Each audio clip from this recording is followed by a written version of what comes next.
December 8, 1944, 0403 hours. Hürtgen Forest, Germany. The forest sounded like a sick animal breathing, wet, shallow, full of rattles in the dark. Sergeant Jack Hollis lay on his belly, in a bed of rotting needles and half-frozen leaves, cheek welded to the stock of his M1903A4. His breath made ghosts in the cold air, then vanished against the dark bulk of fir trunks. 30 yards in front of his hide, the earth fell away into a shallow draw. Beyond that, ghost shapes moved, German soldiers slipping between trees, hunched against the drizzle, rifles slung, steel helmets dull in the pre-dawn gloom. Jack could see them. They could not see him. What made this morning different wasn't the rifle. It wasn't the scope. It wasn't even Hollis himself, 24 years old from rural Idaho, with a deer hunter's patience wired into his bones. It was the raw potato lashed to the end of his barrel.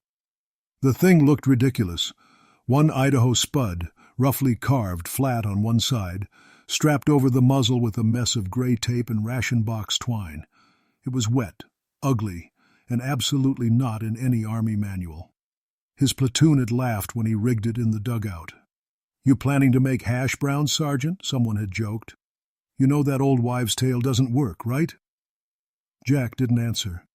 Back home in a clearing above the Salmon River, an old poacher had sworn by a variation of this trick for taking deer without spooking the whole canyon. Jack hadn't believed him then. Tonight, he was willing to experiment. A German pair broke off from the file, a squad leader and his runner, picking their way down into the draw to check a known American foxhole. They moved slow, quiet, thinking they were alone. Hollis let them come.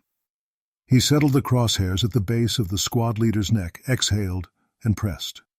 The report was wrong, blunted, a flat cough instead of a crack. In the T, hic, wet forest. It barely rose above the background noise of men and branches. The German's legs folded. His runner froze, looking left and right like a man who's heard something he can't place. No answering shout, no flare, no wild burst of rifle fire into the trees. Just Hollis, working the bolt, lining up the next target. Over the next 48 hours, as German patrols probed and reprobed the same patch of cursed woods, bodies began to appear in ones and twos. Leaders, runners, men who stepped a few feet out of line and never came back. By the time Division finally pulled his unit out of the Hurtgen, the Germans in that sector were convinced they'd been bled by a whole platoon of snipers. They never knew it was one Idaho farm kid, a battered Springfield, and a potato.